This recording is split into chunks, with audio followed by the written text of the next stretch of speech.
sumasabog ang mga balita tuloy-tuloy ha.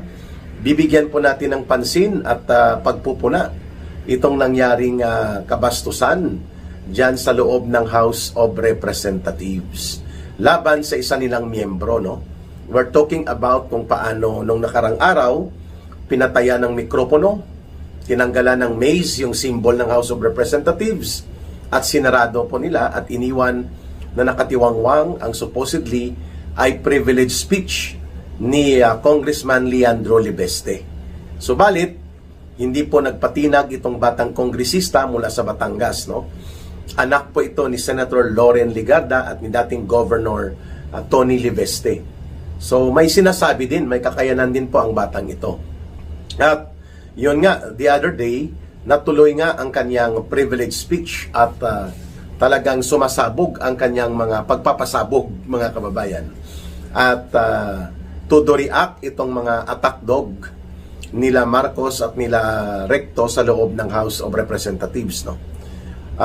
Unang binanggit ni Congressman Leandro Libeste na umiiral pa rin po ang sindikato sa loob ng gobyerno ni Marcos. And he was referring into the collusion, ang pakikipagsabwatan po sa pagitan ni Executive Secretary Ralph Recto at itong kontraktor na very controversial na itinuro ni Saldico at ng iba pang mga contractors na isa sa mga notorious na tagapagbenta ng mga proyekto na pinagkakakitaan nila kasama po si Romualdez at si Marcos. We're talking about Congressman Edwin Gardiola. Taga Batangas yata ito, pero at the same time, ginagamit niya lang ang mga construction workers. Mantakin mo, ang kanyang party list tinawag niyang Construction Workers Solidarity. Wow! Hindi naman siya nagbibigay ng kabutihan at ng anumang benepisyo o pagtangkilik sa totoong interes ng mga kawawang kapatid natin na mga construction workers. Ginamit niya lang pong pangalan nito ng mga construction workers para magbuo ng party list na maging negosyo niya. Ano po ba ang buod, no, pinakalaman at esensya ng naging pagbubunyag on the floor of the House of Representatives na ginawa sa privilege speech ni Congressman Leandro Libeste? Una, sinasabi niya na umiiral ang pakikipagsabwatan ng Office of the President through the Executive Secretary Ralph Recto, who is the little president. Ibig sabihin po, among the cabinet secretary, si Ralph Recto ang tinatawag na primus inter pares. Ang ibig sabihin po, the first among equals. Sapagkat direkta po ang kanyang authority sa presidente, hindi lamang bilang alter ego, kundi direct imprimatur of the president ang kanyang mga ginagawa. Kaya naman po, very serious at nakakabahala itong naging pagbubunyag na ginawa ni Congressman Leandro Libeste dahil ayon sa kanya, kasabwat ni Ralph Recto sa operasyon ng sindikato na uri ng pagbebenta ng mga proyekto, pundo at kung ano-anong mga kalapastanganan sa pangungurakot sa gobyerno na ginagawa nito allegedly upon the speech pointed out by Congressman Libeste, at ito rin po ang naunang inihayag ni Congressman Saldico na kasama niya ito sila Gardiola, even itong mga iba pang mga taga DPWH sa Cabral Files, lumalabas pong pangalan ni Edwin Gardiola.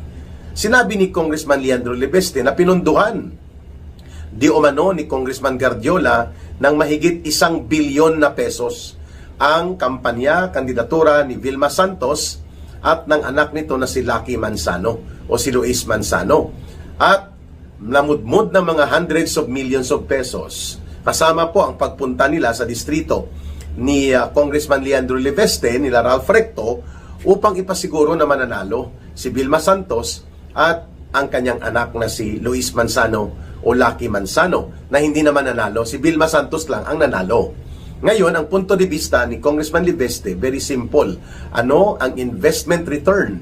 Ano ang kikitain at ano ang benepisyo at ganansya ni Congressman Gardiola sa kanyang pagpundo ng kampanya sa eleksyon sa pagiging gobernador at vice-gobernador ng asawa at step-son ni Ralph Recto na sila Vilma Santos respectively at si Lucky Manzano. Simple lang po ang ibig sabihin yan. Kasi in the next expose na ginawa ni Congressman Leandro Leveste, ipinakita niya ang pagpupulong na siya ay inimbita ni Edwin Garjola nitong CWS party list na natukoy na po. In fact, there is a pending and ongoing freeze order sa kanyang mga ari-arian, accounts, mga properties, at umaabot po sa mga humigit kumulang 700 billion pesos or between 400 billion to 700 billion pesos ang mga transaksyon na sinusundan sa loob ng 3 taon involving the different accounts ni Tony Garjola. So nakakalula at napakataas ng probability ng katotohanan na ito nga ang sangkot sa mga pagbebenta ng proyekto.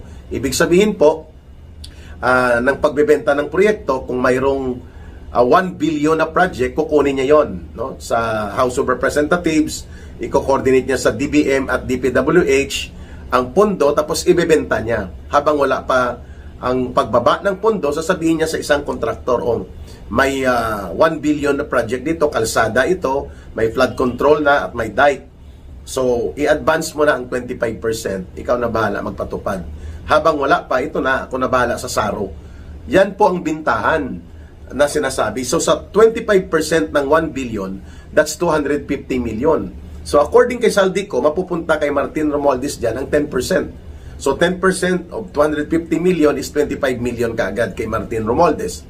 Then, ang isa pang 10% sa Malacanang. Either si Ralph Recto yan, si Bersamin dati, o kaya si Marcos Directa. Basta may 10% din doon. So, 20%. Ang 5% kay Garjola yon. Iyon ang sabi ni Saldico sa kanyang mga revelation. So, yung 5% ay mga nasa around how much? Mga 12 million din po, mga kababayan. No? So, makikita natin na hindi ito simple na mga diskartihan. Hindi lang pala 250 million, ang 1/4 niya pala, mali ang computation ni Ka Eric.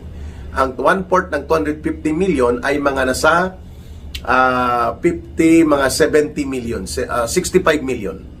65 million kay Romualdez, 65 million din po doon kay Marcos Jr. So, 20% na yon ng mga kababayan, at ang maiiwan ay pagpapartidahan nila Garjola at ng sindikato nila. So, for every 1 billion, 65 to 100 million according kay Saldico ang napupunta kay Romualdez. Ganon din po kay Marcos Jr.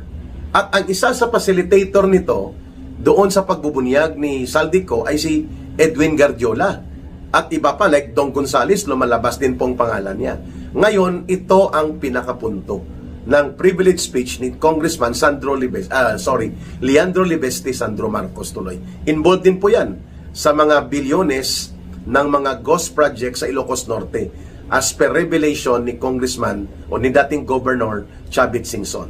So si Garjola at si Ralph Recto, ibinunyag ni Congressman Leveste na nag-meeting sila, may mga petsa, April, ganito, ang lugar, Nasugbo, etc., Punta Fuego, at inoferan siya dito sa bintahan ng mga proyekto all over Batangas. Ayun.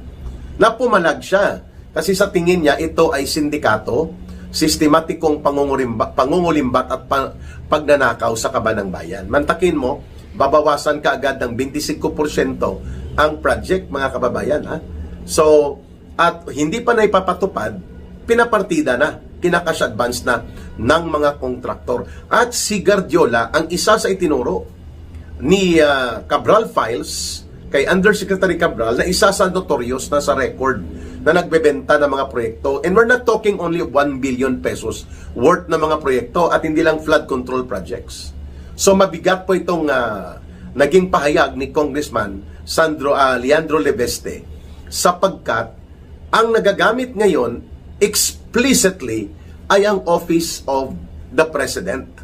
At kung alter ego directly ni Marcos as the little president at maimprimatur ni Marcos ang mga ginagawa at mga pinipirmahan at mga ini-execute ni Ralph Recto, at bilang executive secretary siya ang tagapagprotekta at tagapagkumpas ng sindikato sa pagbenta ng mga proyekto upang ito ay pagnakawan at durubuhin nila Garjola at ng sindikato according sa talakayan at pahayag na ginawa ni Congressman Leandro Leveste. Mga kababayan, idi-isa itong seryoso na dapat na imbestigahan. Pangalawa, binanggit pa ni Congressman Leandro Lebeste na si Ralph Recto at si Guardiola din ang pasimuno ng mga wedding sa Batangas at paligid na mga bayan. At may tinawag siyang kumpanya na Refresh Gaming Corporation. At ang Refresh daw, ginagamit ang front ng STL para palusutin ang mga wedding o illegal numbers game. By the hundreds of millions din po ang kinikita dito. Matindi po itong pagbubunyag na ginawa ni Congressman Leandro Lebeste. Mantakin mo, from the Office of the President, kung mananatili po dyan si Ralph Recto, na notorious din po ang record nito. Ito din ang itinuro ng Korte Suprema na mali ang kanilang ginawa ni Marcos Jr. Technical malversation yon. Equivalent po yun sa pangbubudol sa pundo ng bayan na nawala sa PhilHealth 60 billion pesos at pinabalik sa kanila. At sabi ng Korte Suprema, hindi nyo pwedeng gagalawin yan. Pero ang diskarte na wala na yung pundong 60 billion, pinalusot lang nila sa kunwari ay ginamit sa infra projects, pero yun pala ay nasa mga ghost projects. Yan. Tinatawag din po ito na Vatman. Kasi pasimuno din po ito si Ralph Recto ng pagpataw ng pangsakripisyo at panglatigo ng mga buwis laban sa mga ordinaryong mamamayang Pilipino sa pamamagitan ng value-added tax at mga expanded value-added tax.